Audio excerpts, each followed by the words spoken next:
जी महाराज की।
बड़े बड़े अरमान पूरे ना हो पाएंगे, निकल जाएंगे ना, पूरे ना हो पाएंगे, निकल जाएंगे ना।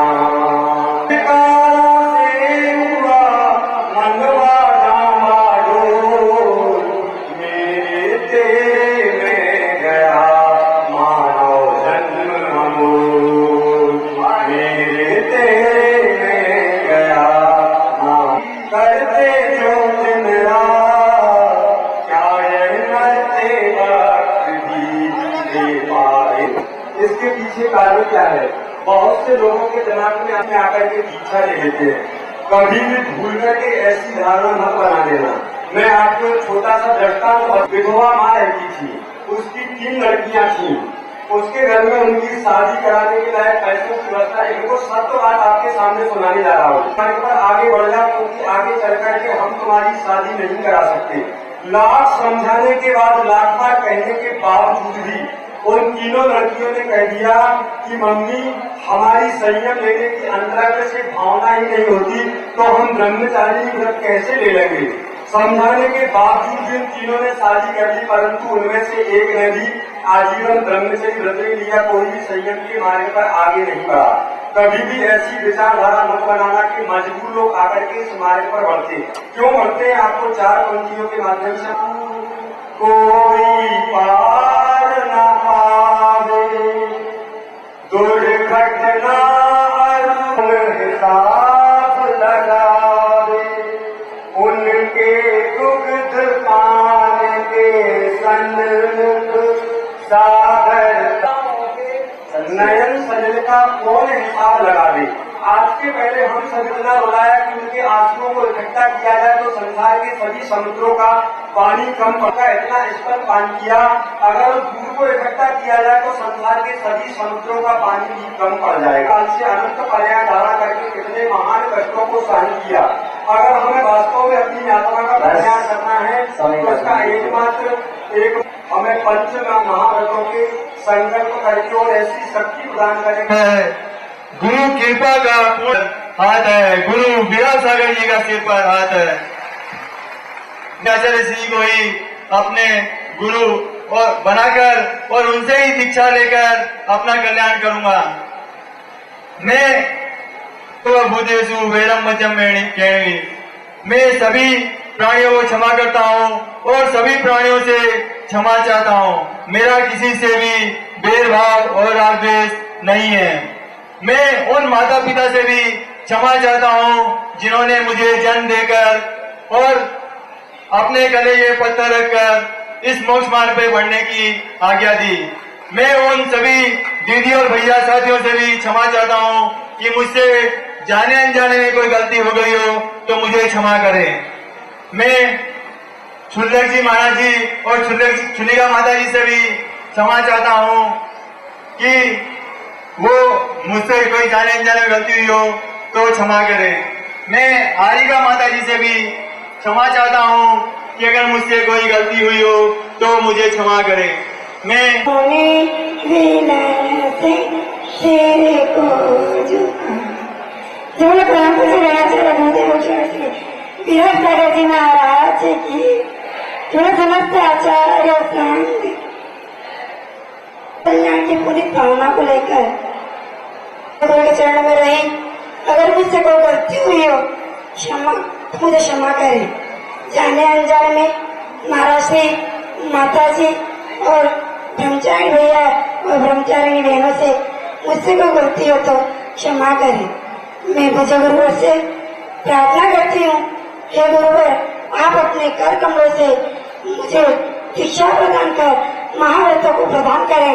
इसी पुनीत भावना के साथ जरूर प्रणाम पूज्य गणाचार्य गुरुदेव विराट सागर जी महाराज की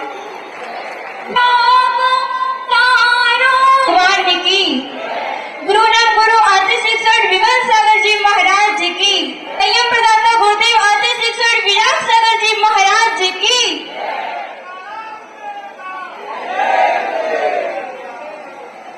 जो परम उपकारी है, अवीक्षण ज्ञान उपयोगी है, जिनकी आशीष की छत्र छाया में अनेकों शिष्य अपनी साधना में रत हैं, जो अनेकों भव्य जीवों का दीक्षा दे करके मोक्ष के मार्ग पर आगे बढ़ा रहे हैं, ऐसे महान गुरुदेव की चरण रज, ऐसे महान गुरुदेव का सानिध्य मुझे प्राप्त हुआ। ये मेरे न जाने कितने जन्मों के पुण्य का फल होगा। बंधुओं, मैं आपको उन क्षणों की ओर ले जाना चाहती हूँ जिन क्षणों का इस जीवन में बहुत महत्व है, जिन क्षणों ने एक पतित को पावन बनने का मार्ग बताया, जिन क्षणों ने एक राह के पत्थर को शिल्पीकार दिखाया, जिन क्षणों ने एक शिष्य को एक गुरु दिलाया। बंधुओं, जब वह क्षण थे जब परम पूज्य आचार्य श्री के दर्शन मैंने प्रथम बार किए थे, जब परम पूज्य आचार्य श्री के दर्शन करने में आई तो मन में एक भावना थी कि परम पूज्य आचार्य श्री के दर्शन करना है, लेकिन पेपर का समय भी पास में था तो वापस भी जाना था और इच्छा मन में थी कि इतने महान गुरुदेव हैं तो क्यों ना इनके दर्शन निकट से करें, पर मन में यह डर भी था कि इतने बड़े संघ के नायक हैं, पता नहीं दर्शन अच्छे से मिलेंगे, कुछ बोलेंगे या नहीं। मैं डरते डरते परम पूज्य आचार्य श्री के कक्ष की ओर बढ़ने लगी और जैसे ही पूज्य गुरुदेव की प्रशांत मुद्रा को मैंने देखा तो स्वयं ही मुख से शब्द निकल पड़े कि हे गुरुदेव, आपके पद पर मुझको भी बढ़ना है, मुझे भी अपने आत्मा का कल्याण करना है। तो परम पूज्य गुरुदेव मुस्कुरा करके बोले, बहुत अच्छी बात है। बंधुओं, बात सिर्फ इतनी हुई थी, पर न जाने उस मुस्कुराहट में कौन सी चुंबकीय शक्ति थी जिसने मेरे मन को अपनी ओर खींच लिया और उसी समय से परम पूज्य गुरुदेव के चरणों में मैं रह रही हूँ। मेरी उम्र उस समय बहुत छोटी थी। परम पूज्य आचार्य श्री ने मुझे इतना वात्सल्य दिया कि उनके वात्सल्य के सामने न मुझे माता का एहसास हुआ, न किसी पिता के प्यार का एहसास हुआ। और उनके संग में विद्वान माता जी है जो उन्होंने इतना प्यार दिया कि अपने भाई बहनों का भी ऐसा गुरु के अनुपम वात्सल्य ने मुझको हर पल हर क्षण निरंतर वैराग्य की भावना आज अपनी चरमोत्तम सीमा को प्राप्त। लौकिक कोई इच्छा नहीं है, मात्र एक ही इच्छा है, मुझे अपने आत्मा का कल्याण करना है, मुझे मोक्ष पद को पाना है। गुरु सेवा गुरु भक्ति करूंगी, आज्ञा शीश धरूंगी, गुरु आशीष मिले हरदम मैं ऐसा काम करूंगी, गुरु आशीष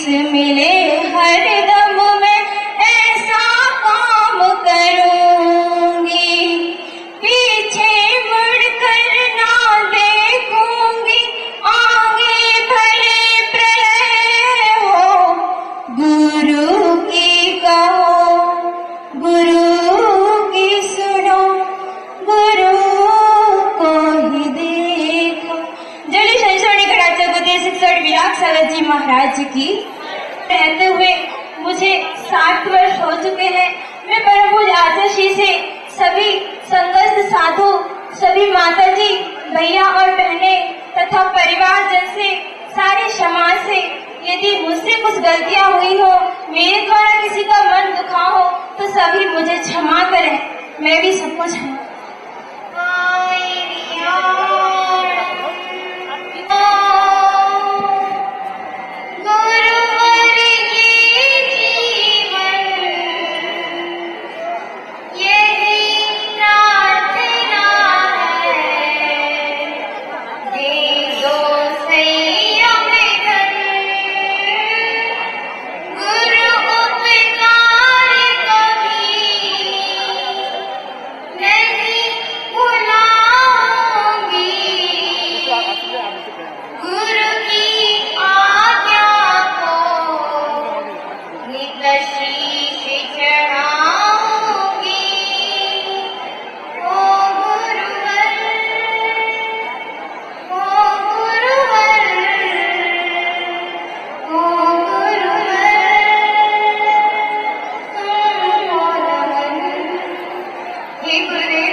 संसार की 84 लाख योनियों में अनंत बार परिभ्रमण करती हुई इस आत्मा ने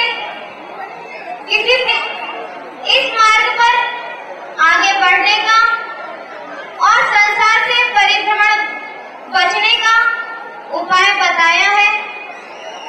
फिर भी हमने मोक्ष मार्ग पर बढ़ने का साहस किया है और हम पूज्य गुरुदेव से प्रार्थना करते हैं कि पूज्य गुरुदेव हमें इस पथ पर चलने का आशीर्वाद, संबल और शक्ति प्रदान कीजिए कि नहीं मनोबल अचल मेरु सा तनिक नहीं प्रबल आज्ञा रोक सके न आगे बढ़ती जान लक्ष्य गुरुवर ऐसे पर दो, गुरुवर ऐसा वर दो, गुरुवर ऐसा वर दो। अब जी लेने के लिए तैयार हो जाइए, अपने भावों को भी रखिए। परम पूज्य राष्ट्रगण गणाचार्य गुरुदेव श्री स्वामी विराट सागर महाराज की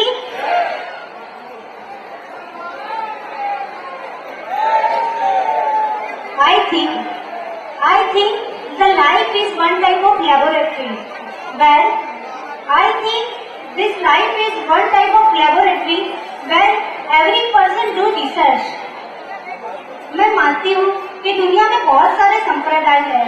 दुनिया में बहुत सारे संप्रदाय हैं जिनके प्री डिसाइड्स रूल्स प्रिंसिपल हुआ करते हैं। लोग अपनी श्रद्धा भक्ति के अनुसार उसको फॉलो करते हैं, उसका थिंकिंग करते हैं। लेकिन मैं मानती हूँ कि जो लोग मोक्ष प्राप्त करना चाहते हैं, उसको सिर्फ श्रद्धा के साथ साथ उसको आचरण में भी उतारना आवश्यक रहता है। और ये बात मैंने जैन धर्म में पाई है। श्रद्धा के साथ साथ आचरण का 100% पालन किया जाता है। दूसरी बात कि जैन लोग सोचते हैं कि आप सिर्फ जैनेश्वरी दीक्षा क्यों ग्रहण करते हो इतने सारे संप्रदाय में से। हम बताना चाहते हैं कि हम जब छोटे थे तब बहुत सारे धार्मिक सीरियल देखा करते थे, जैसे कि रामायण, महाभारत, यीशु क्रिस्ट एक्सेट्रा। और साथ साथ पापा जैन धर्म के ग्रंथों का अभ्यास भी किया करते थे, तो हमें बताते रहते थे। तो हमने ये कंक्लूजन किया कि सभी धर्म एक टाइप का कॉन्सेप्ट है। Dharma is one type of concept to live life better. But मुझे जैन धर्म में एक बात मिली, one magic word like moksha. Magic word है मोक्ष। सभी धर्म मानते हैं कि मोक्ष है, लेकिन कहीं भी मोक्ष तक जाने का परफेक्ट पाथ कहीं भी नहीं बताया हुआ है। और ये बात मुझे जैन धर्म में मिली थी। इसलिए मैं जब 6th स्टैंडर्ड में थी तब मुझे ये लगा कि आत्मा में परमात्मा बनने की शक्ति है। ये सिर्फ जैन दर्शन ही बोलता है, बाकी सारे दर्शन ये नहीं बोलते हैं। सिर्फ बाकी सारे दर्शन ये बोलते हैं कि आप भक्ति करो तब परमात्मा की पूजा अर्चना अच्छे से कर सकते हो। और जैन धर्म में बताया है कि हर एक आत्मा परमात्मा बन सकती है। तो हमने ये डिसाइड किया कि सबसे अच्छा प्यारा धर्म जैन धर्म है। सबसे मैंने डिसाइड किया, जब बहुत छोटे थे, अहमदाबाद में रहते थे, संतों का आगमन बहुत कम हुआ करते थे। तो मन में एक ही इच्छा रहती थी कि पता नहीं कब गुरु मिलेंगे, कब दर्शन होंगे, कब हमारे भाव जगेंगे। तब लाइफ में बहुत छोटे थे डिसाइड किया 2 एम, एक डॉक्टर बनूंगी, नहीं तो माता जी बनूंगी। डॉक्टर बनूंगी क्योंकि डॉक्टर इसलिए बनना था कि पापा 4 मास के लिए मेडिकल में सोचा कि डॉक्टर बन के उनका ड्रीम फुलफिल करेंगे। लेकिन डॉक्टर बनते बनते हम इंजीनियर बन गए। और फिर जब 12th के बाद हमारे भाव थे अब तो दीक्षा ही लेनी है, लेकिन पढ़ाई में इंटरेस्ट होने के कारण और निमित्त से कोई गुरु न मिलने के कारण हमने पढ़ाई कंटिन्यू रखी। अब लोगों का क्वेश्चन है कि आपको दीक्षा लेने के बाद है तो इतनी पढ़ाई क्यों की, 5.5 साल क्यों बर्बाद किए। हम उनको बोलना चाहते हैं कि पढ़ाई सिर्फ पैसे के लिए नहीं किया जाता।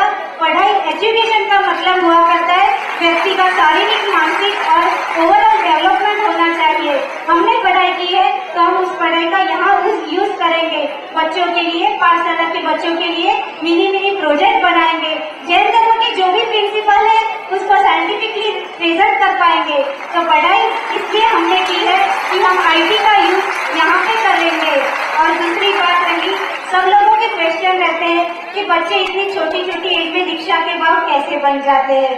हम हमेशा चिंतन किया करते हैं और जहाँ भी जाते हैं देखा करते हैं कि संसार में दुख ही दुख है और इस पंचम काल में भी दुख ही दुख है। सब लोग मानते हैं इस बात को, लेकिन सबके भाव नहीं बन पाते।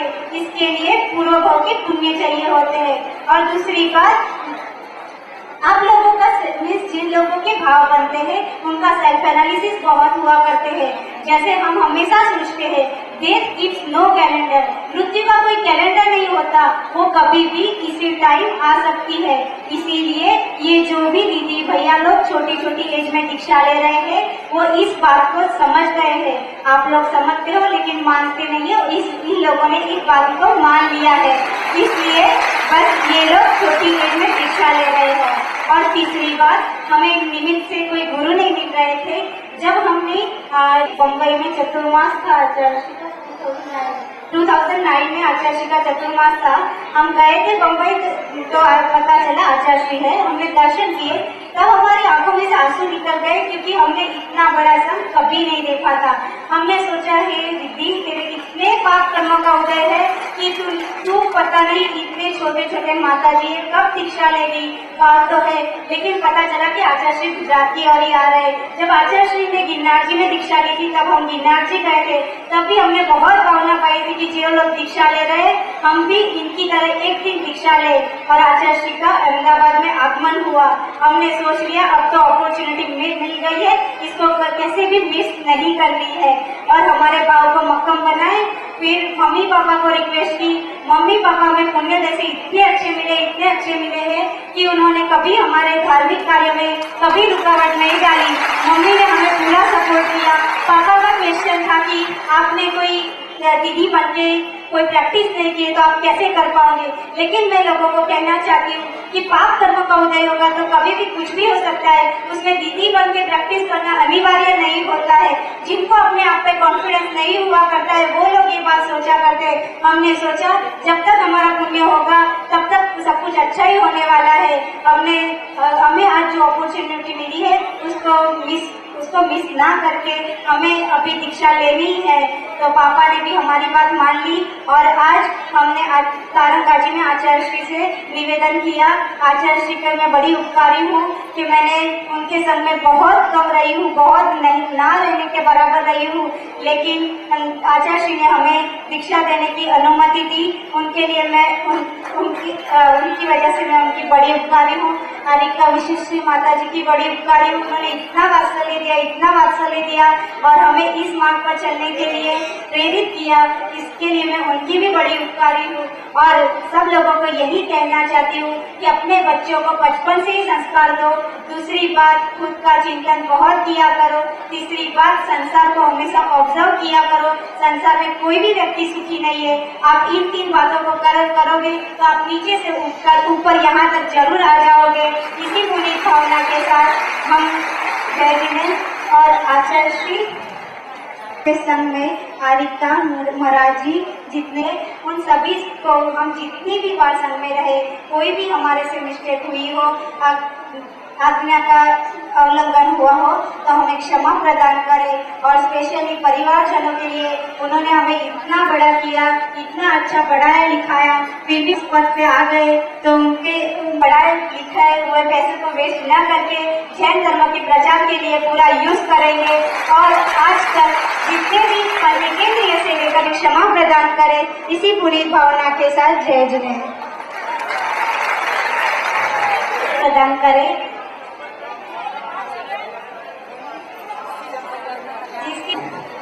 जिसकी दीक्षा लेकर हम अपने मोक्ष मार्ग प्रशस्त करें।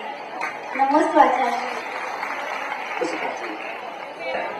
इंजीनियरिंग आपके एजुकेशन है, माइंड डेवलप और मिनी प्रोजेक्ट बना करके धर्म की प्रभाव में करना।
हमें संसार में दर दर भटकना नहीं पड़ा और हमें गुरुवर प्राप्त हो गए। हमारे यहाँ भिलाई और परम पूज्य मुनिश्री धीर सागर महाराज जी का चातुर्मास हुआ था के बारे में बहुत सी बातें सुनी, आतिशी ऐसे आतिशी वैसे हर दिन। तो हमें लगा ऐसे परम पूज्य गुरुवर के दर्शन हमें भी प्राप्त होना चाहिए। हम सोचते थे हम कितने बदनसीब हैं कि हमें गुरुवर के दर्शन प्राप्त नहीं हो पा रहे हैं। हम बहुत मन में भावना थे कि हम कब गुरुवर के दर्शन कर पाए। आतिशी से हम बहुत प्रभावित थे। आतिशी को हमने देखा नहीं था, लेकिन उनके वात्सल्य, उनकी करुणा, ये सब गुण उनके अनेक गुण है, इनसे हम बहुत सार्थक करें। ध्यान रखने के रूप से आज आप दीक्षार्थी बनकर के दीक्षार्थियों की तरफ आयोजन समिति के लोग हैं, अतिथि हमारे बीच में हैं, उचित समय पर उन्हें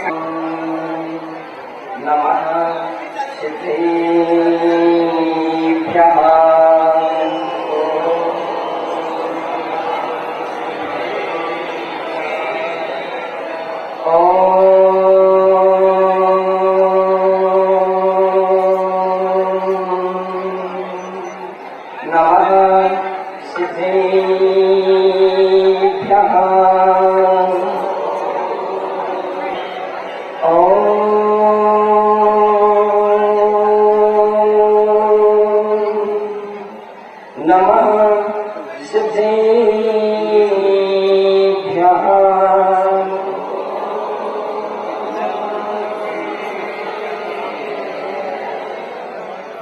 जय मंगल भो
जय बोले अनंतानंद सिद्ध परमेष्ठी भगवान की, देवाधिदेव से आदिनाथ भगवान की, चिंतामणि पार्श्वनाथ भगवान की, विश्व वंदनीय श्री महावीर भगवान की, परम पूज्य वात्सल्य गुरुदेव आचार्य श्री विमल सरस्वती मुनि महाराज की, परम पूज्य तपस्वी सम्राट गुरुदेव आचार्य श्री संगमती सरस्वती मुनि महाराज की, अहिंसा में जैन धर्म की, जोड़ी सभी समय आचार्य श्री विराज विराज जी विराज विराज जी महाराज जी, आचार्य श्री विराज विराज जी महाराज जी, आचार्य श्री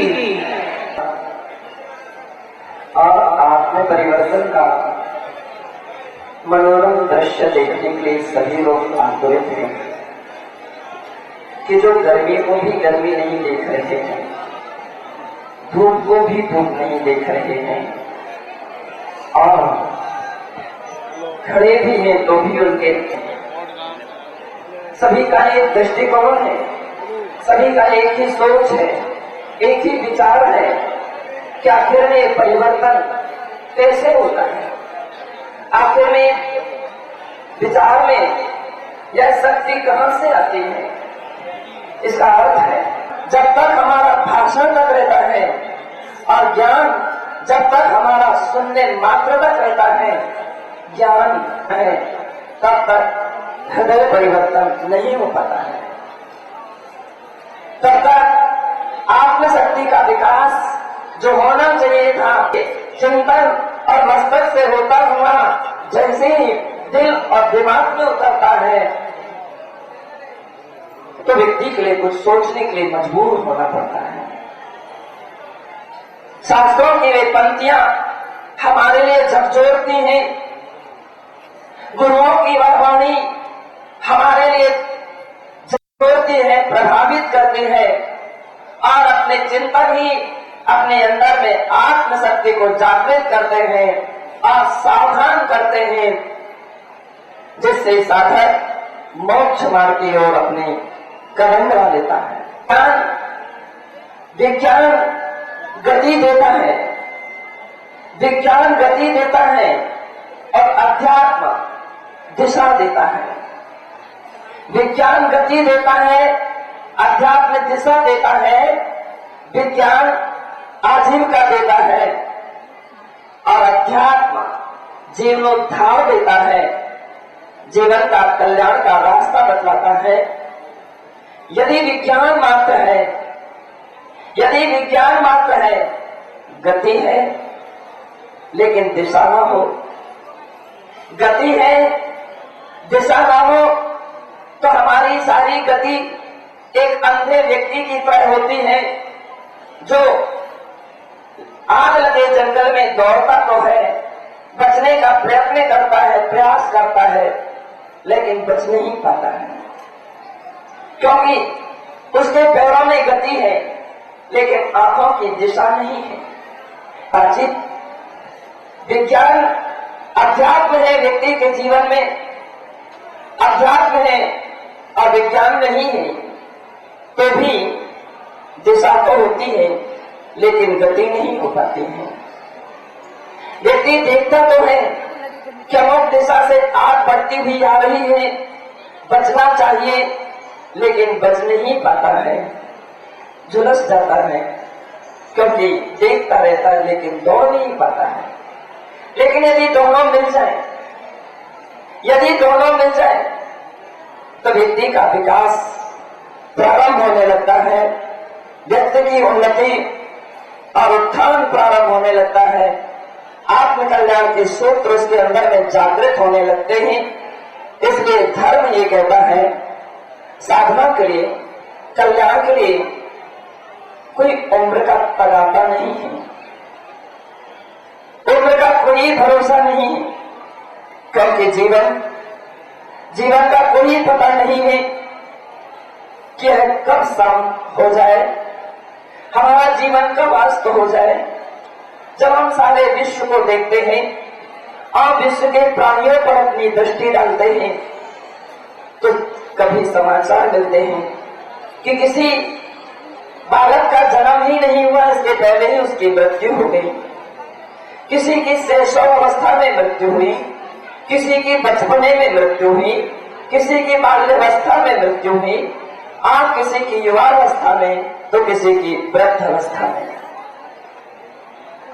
स्वामी ने इस सत्य का ही उद्घाटन किया है।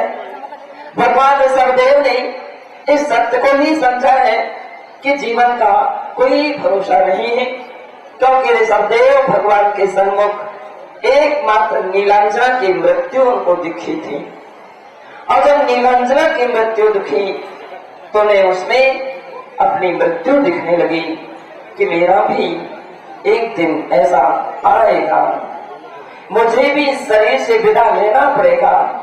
और वे जागृत हो गए, आत्मकल्याण की ओर बढ़ गए। गौतम बुद्ध के विषय में भी कहते हैं कि उन्होंने अपने जीवन में 3 सबसे बड़ी उनके जीवन की घटना थी। एक बीमार अस्वस्थ व्यक्ति देखा, तो एक उन्होंने वृद्ध व्यक्ति देखा, और एक मृत शव देखा। तीनों को देख करके उन्होंने समय समय पर पूछा, ये क्या है? तो बताया गया, ये अस्वस्थ व्यक्ति है, ये भी वृद्ध है, ये व्यक्ति की जीवन लीला समाप्त हो चुकी है। तो बौद्ध के विषय में भी उल्लेख मिलता है कि लिए प्रभावित करे। शास्त्रों को जब हम देखते हैं तो किसी के लिए आकाश की चमकती हुई क्षणिक बिजली को देखते ही संसार क्षणभंगुर लगने लगता है। सिर के सफेद बाल देख करके ही वैराग्य हो जाता है। किन्हीं उड़ते हुए बादलों को देख करके ही वे संसार की माया को ऐसे ही समझने लगते हैं कि संसार ऐसा ही क्षणिक है। संसार की चकाचौंध जो है साहब है, और वह निर्णय उनका बाहर से नहीं आत्मा से होता है, इसलिए वैराग्य उनका मजबूत रहता है। संयम की आधारशिला जो है, संयम की आधारशिला वैराग्य होती है। जिस व्यक्ति का जितना वैराग्य मजबूत होता है, संयम उतना ही मजबूत है। वैराग्य नहीं है तो संयम का जन्म नहीं हो पाता है। संयम का बहाना हो सकता है, संयम का एक वेश हो सकता है, एक भेष हो सकता है, लेकिन सत्यतः संयम नहीं हो पाता है। बंधु, संयम एक आत्म जागृति का सबसे बड़ा उपलब्धि का, स्वात्मोपलब्धि का सबसे बड़ा सूत्र है। लेकिन ध्यान दीजिए, संयम भी अंतर का कोई हमारा अंतिम लक्ष्य नहीं है। संयम एक माध्यम होता है, संयम एक माध्यम होता है। पीछे और कमंडल ये सब एक माध्यम है, ये हमारा कोई अंतिम लक्ष्य नहीं है।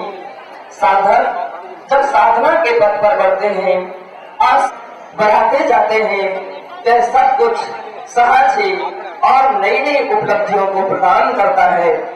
इसलिए आज हम देख रहे हैं साधकों के लिए अंदर एक वैराग्य जागृत हुआ है। सभी साधकगण अपना मुख इस ओर कर लेंगे, जितने भी दीक्षार्थी हैं,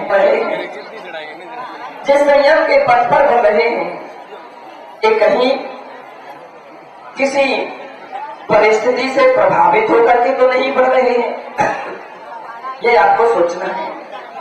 क्योंकि किसी परिस्थिति से घबरा कर यदि आए हैं तो वह सही मायने में मोक्ष मार्ग में आना नहीं होता है।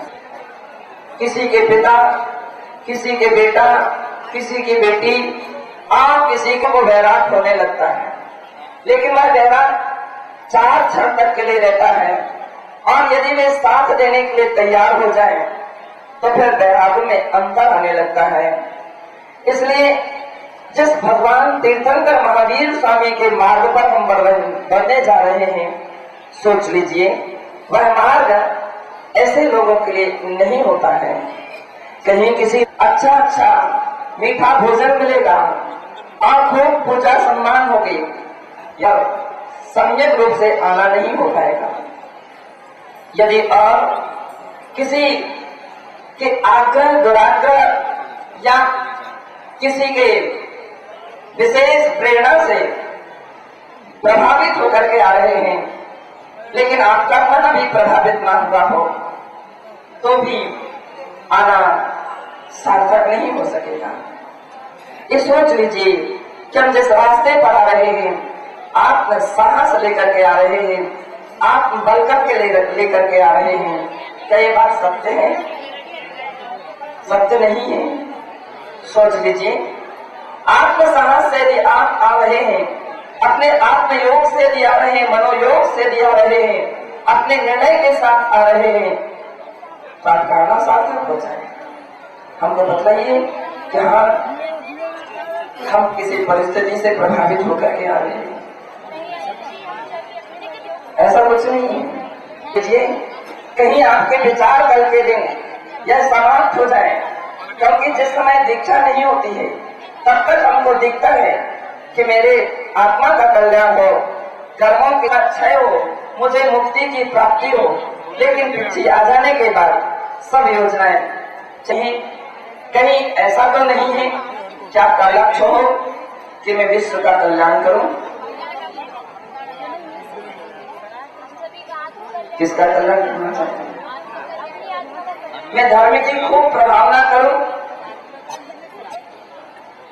यदि प्रचार करूं, धर्म की प्रभावना करूं, तो भी यह मोक्ष मार्ग उनके लिए सही नहीं हो पाएगा। क्योंकि भगवान महावीर स्वामी कहते हैं कि जो स्वयं मोक्ष मार्ग पर नहीं बढ़ पाएगा, जो स्वयं धर्म से प्रभावित नहीं हुआ है, वह दूसरों को ये कुछ भी नहीं है। क्या स्वरूप को क्या अच्छी तरह से समझा है? कहीं ऐसा तो नहीं है कि आज हम धर्म हैं, इतनी आप में अपने ठोस है। संयम एक ऐसी वस्तु है जैसे खेल कुंड में धारण तो किया जा सकता है, लेकिन खेल कुंड में हमारे शास्त्रों में उल्लेख है कि ब्रह्म विराट मुनि ने खेलते खेलते संयम धारण कर लिया और एक बार मुनि बन गए, बदला नहीं। मुनि व्रत या जो भी काम करने जा रहे हैं, एक ऐसे धारण किए जाते हैं, जीवन पर्यंत के लिए धारण किए जाते हैं। पूज्य आचार्य श्री एक बात के लिए हमेशा बोलते थे कि जब कोई नियम लगाते थे कि शादी भी 1 साल के लिए की जाती है, शादी भी क्या 5 साल के लिए की जाती है, तो वैराग हो सकता है और दीक्षा ले सकता है, लेकिन दीक्षा एक ऐसी वस्तु होती है जिसकी प्राण और प्रण दोनों में इतना नहीं अंतर है। प्राण के लिए प्रण देता है और कोई प्रण के लिए प्राण देता है, प्रण के लिए प्राण देता है। प्राण के लिए प्रण देना कोई समझदारी नहीं है, सबसे बड़ी कायरता है। जो संग्राम भूमि में अगर पीठ दिखा करके भागता है तो उसे कायर माना जाता है, लेकिन जो योद्धा गोली खा करके आता है, चोट खा करके आता है, अथवा यूं कहें कि अपने बलिदान दे करके दिया जाता है, तो उसके लिए शहीद कहा जाता है और वह वीर भूमि को प्राप्त होता है और वो वीर के नाम से जाना जाता है।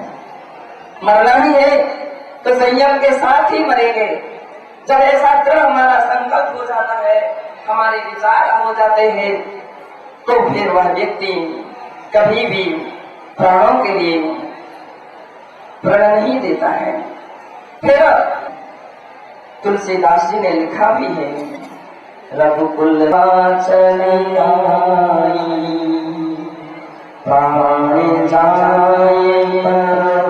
वचन जाई। ये बातें कही, लेकिन अपने प्रण को नहीं तोड़ने देंगे, प्रण को नहीं टूटने देंगे। ये अगर अपना लक्ष्य है तो फिर आप तैयार हो जाइए। शुल्लक जी, पांडव जी और भी सभी भैया बहने प्राण देंगे, मरना मंजूर है। महात्मा की बीमारी का इलाज अंडा है, तो महात्मा गांधी ने कहा मरना मंजूर होगा। मुझे मरना मंजूर है, लेकिन मैं अपनी प्रतिज्ञा को नहीं तोड़ूंगा।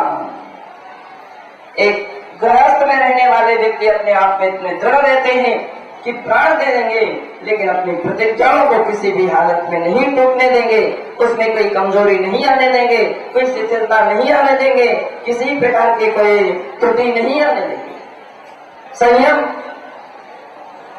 आत्मशक्ति का प्रतीक है। संयम कि जिस संयम को हम पालन करते हैं, प्राणपण से पालन करते हैं, आप ये भी ध्यान रखना, संयम को धारण करने के बाद और रोज रोज हलवा पूरी और रसमलाई मिलती है, रोज मिष्ट है, लेकिन ये भी ध्यान दीजिए, परम पूज्य गुरुदेव आचार्य विमल सागर जी महाराज कहते थे कि फूलों की बरसात होती है, लेकिन अंगारे भी बरसते, पत्थर भी बरसेंगे। फूलों की अपेक्षा नहीं रखना, दृष्टिकोण पत्थर और अंगारों पर रखना कि जिस समय तुम रास्ते से गुजरोगे, जिस समय तुम रास्ते से गुजरोगे तो लोग हंसेंगे कि व्यक्ति तो कल बहुत अच्छे नए कपड़े पहन करके निकलते थे और आज एक भी कपड़ा नहीं है, अथवा एक लंगोटी एक दुपट्टा में आप यहां से विचरण कर रहे हैं, लोग हंसेंगे आपको देख करके।